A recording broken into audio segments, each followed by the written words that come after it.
So good morning also from my side, and also welcome to this info day for the second SNS call.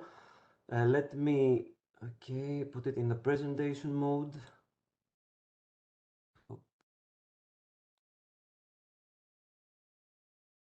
Okay, we can see it. Yep. Perfect. My name is Pavlos Fournogerakis. I am a program officer in the SNSJU, and in this info day, I would like to present you the key orientations of the SNS Research and Innovation Work Program 2023. Before we go into the details and the orientations, let's have a glimpse at the previous work program and the previous call in order to better understand the rationale behind our second call. So, now I can move on. So the first SNS call was structured around the previously mentioned targets, drivers, and requirements, as mentioned by Colin and Peter in their slides. And of course, this phase was built on the outcomes of the 5G PPP projects, but also designed in a way to take into account and capitalize on the results from other instruments and other initiatives in member states or other industrial activities. We also heard about the visions, we know about the strategic research and innovation agenda. So these all were taken into account for the drafting of the first work program 2021-2022. Just for your reminder, there were two evolutionary and two revolutionary streams. We had Stream A targeting all the 5G advanced evolution systems, and we had Stream B, also research innovation activities on revolutionary 6G technologies and systems. We also targeted, in the first call, experimental infrastructure from the beginning. And we also had this larger scale trials and pilots with verticals, and this was a big difference from 5G PPP programs where experimental infrastructures and large-scale trials were mainly appeared in the last phases of the program. As a result of the call 1, which was based in this work program 21-22, we had 35 research innovation projects selected. They were also mentioned in my previous speakers, with a total EC funding of around 250 million euros. And they were selected after the evaluation, of course, of this first call. Besides all these streams that you see here in this slide, we also had two coordination and support actions focused also on the operational aspects of the SNS partnerships, and one on establishing dialogues with other EU initiatives and promote SNS results and achievements at the global level. Topics of this call are well covered, and the key 6 technological aspects are also well covered. However, we found there were some gaps of coverage. And that was evident after a portfolio and gap analysis that took place during last summer, under the coordination, of course, of the 6GIA office, thanks to colleagues, and after consultation of all the selected projects.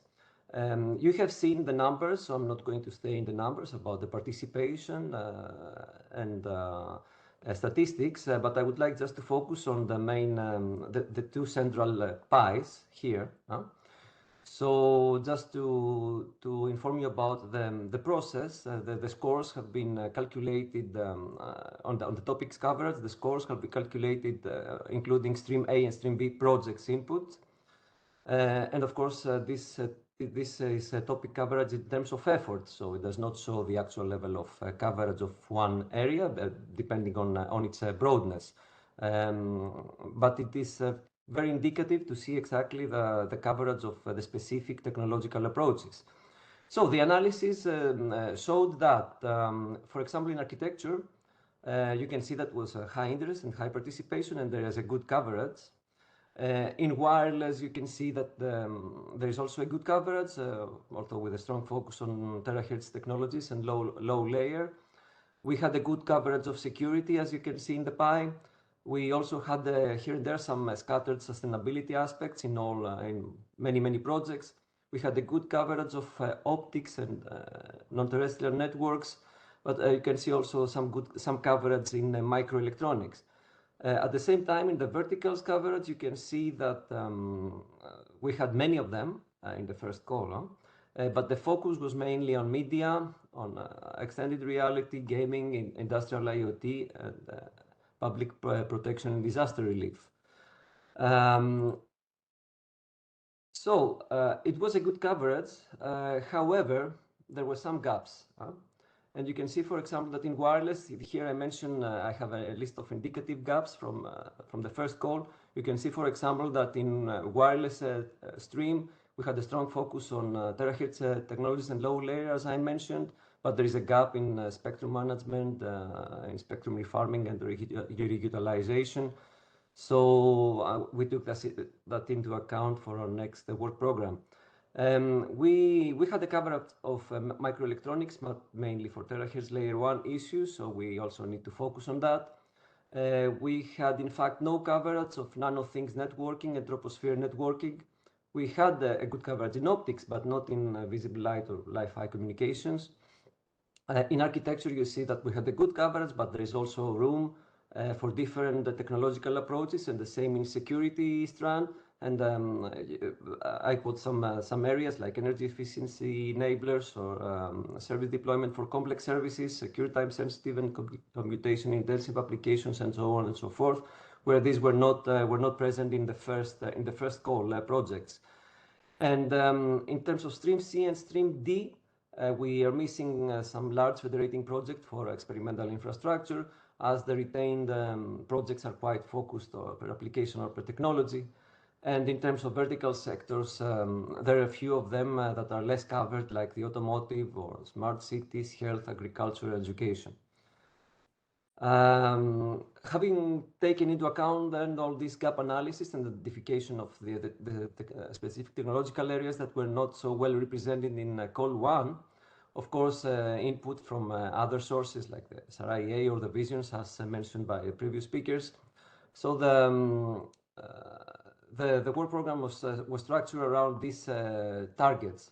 And as you can see, I also mentioned 24, and not only the 23 work program, because as we say, in view of providing better long-term visibility and in order to exploit all the complementarities between the work programs, the Research Innovation Work Program 2023 has been drafted jointly with that of 2024.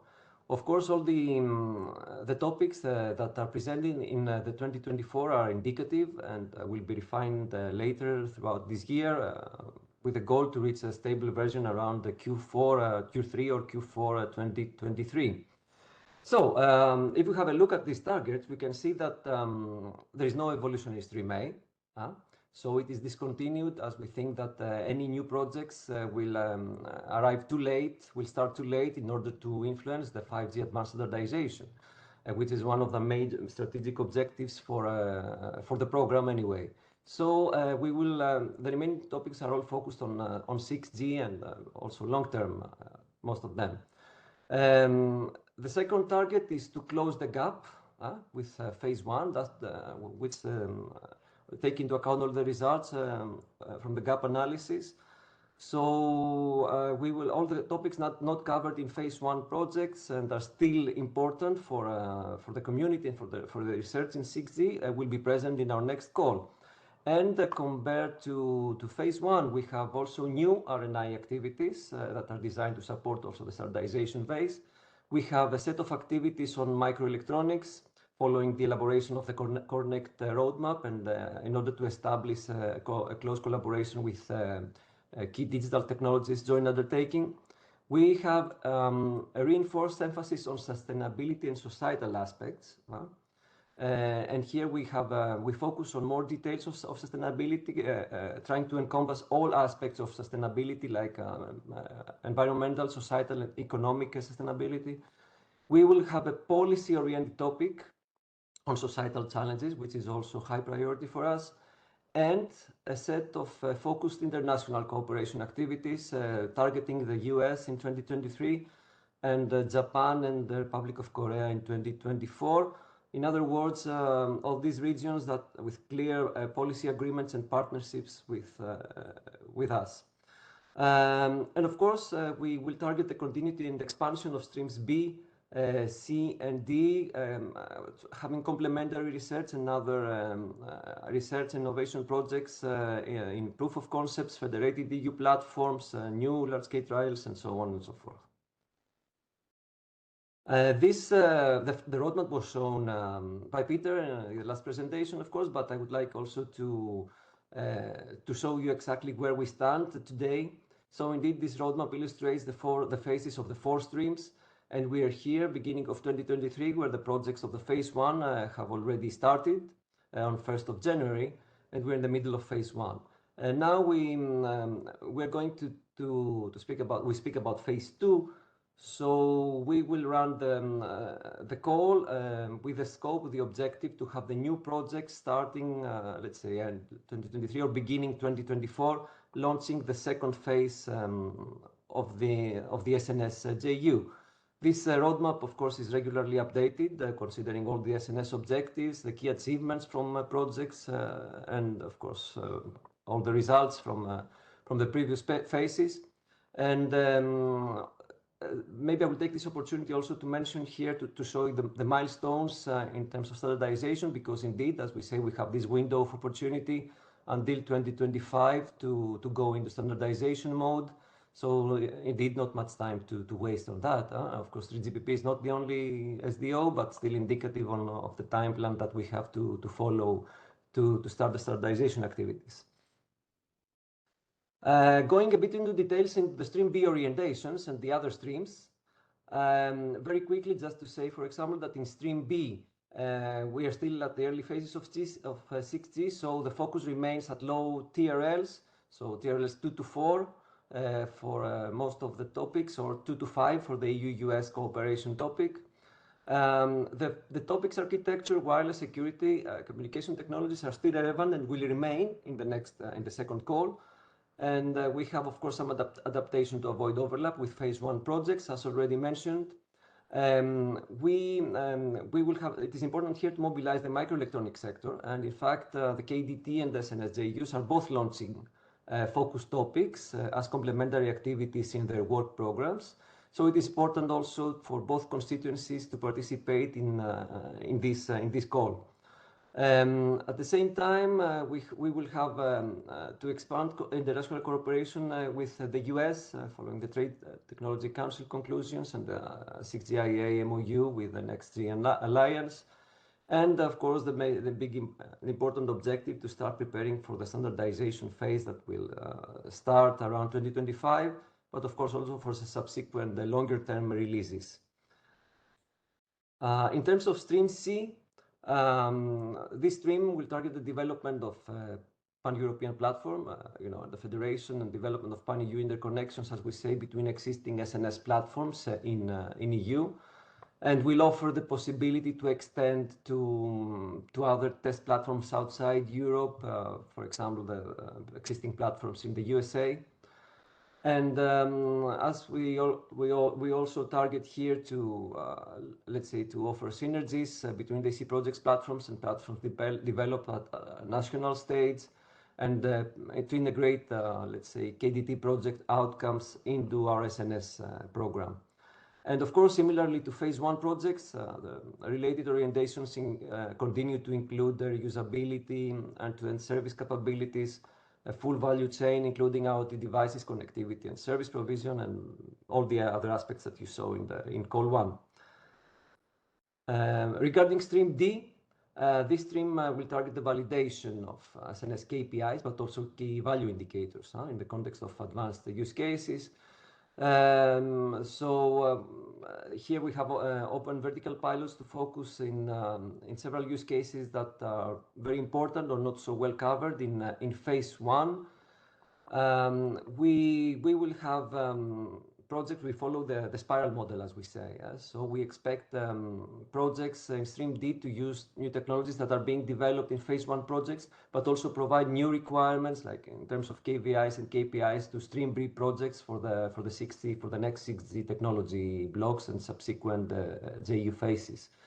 In terms of sustainability, here, projects should demonstrate improvement of key parameters, of course, not only in terms of energy consumption, but also coverage and access, cost and affordability, trustworthiness, security, privacy, and all these important, let's say, indicators. And of course, one target here is to create a strong link with vertical industries from the beginning, as the 5G experience has shown that it takes several years to prepare for the adoption of 5G systems by the key vertical players. We will also have a CSA in our second call with the orientation towards societal challenges. So, of course, all the details will be mentioned later by Alex, but again, we will have 1 million for the CSAs for societal challenges, wider acceptance of 6G technologies, raise awareness, and of course support the other projects of phase 1 and phase 2 on the relevant topics. This is just an overview of the key highlights of the 2023 and 2024 work programs. So that this includes the similarities and also the novelties from phase 1 call. And you can see, for example, here that the indicative 2024 orientations, but they are still under development. Don't pay attention to the different colors here. This is something that refers to specific conditions like ICOP and eligibility that will be mentioned later by the other presentations. But just for you to know that we have earmarked a budget of 132 million euros in 2023. So 90 million euros will go to RIAS in Stream B, 14 million to RIAS in Stream C, 27 million euros to innovation actions in Stream D, and 1 million euro to the CSA to the support action on societal aspects and challenges. And just an overview again on the budget allocation to different streams, and in terms of percentages, you can see that the highest amount goes to Stream B for both years, for both 23 and 24. And well, the other streams will have a less amount, less budget. Stream C around 9% for the 2 years, and the Stream D around 21% for both years, on average for both years. And the same for CSA, it will be much lower at 2%. And before I hand over to Alex for the details of the different topics under the different streams, again, an overview of the budget for the next call and for stream. So you can see, for example, that we have 20 million euros in system architecture, and this we target 5 projects. So the indicative contribution per project is 4 million. So we follow this logic, this rationale for all the topics. So we estimate an EU contribution that we believe that this would allow the outcomes to be addressed appropriately. However, as you know from the previous call, this does not preclude submission and selection of proposals requesting different amounts. So here you can have an overview of the total amounts per stream, per different topics under the different streams. And this concludes my presentation. So many thanks for your attention, and I will be happy to take any question in the next Q&A session, if any.